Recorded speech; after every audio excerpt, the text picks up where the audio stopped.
Hello, today I am popping on to talk to you a little bit about not a very interesting topic, but a very important topic, and that is permits. So there are two pieces of this, one if you're a home seller and one as it relates to a home buyer, equally as important, so let's talk about it.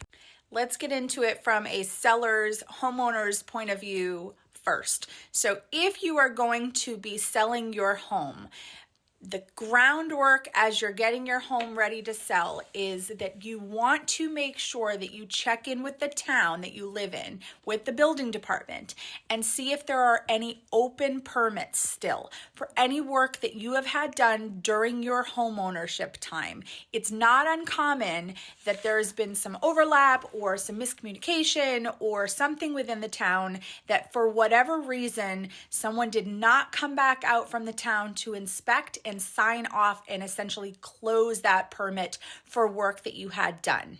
This is something I try to do with every client that I have, that when I list a home, it's the groundwork, it's our pre-marketing plan to check in and make sure that all of our I's are dotted and all of our T's are crossed, and it's really important for that homeowner to do that research within the town to make sure that all the permits that they have are currently closed. So now let's talk about it and why it matters from a buyer standpoint.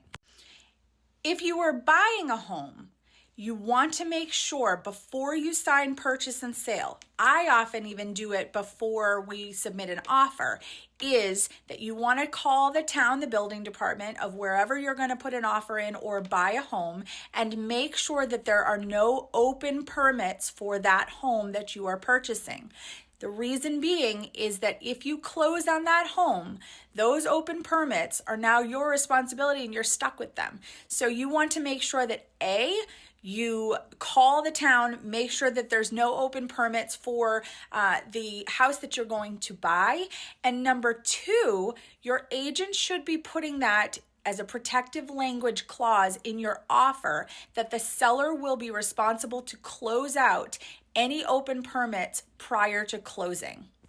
One last thing that I will also include, which is the same importance to do this, the same routine, whether you're a buyer or a seller, is to make sure through the town that there's no back owed taxes, betterments, liens against the property, anything like that. It's always important to make sure that you do your research, just as importantly when you go to sell, to make sure you're not overlooking anything, as it is to buy when you are going to be purchasing a property. So I hope that's helpful. That's just another piece of the puzzle when it comes to buying and selling a home that people don't often think about, but it's very, very important. So if you have any questions, if you want to chat about the market, about your property, reach out anytime. Happy to chat. Have a great day.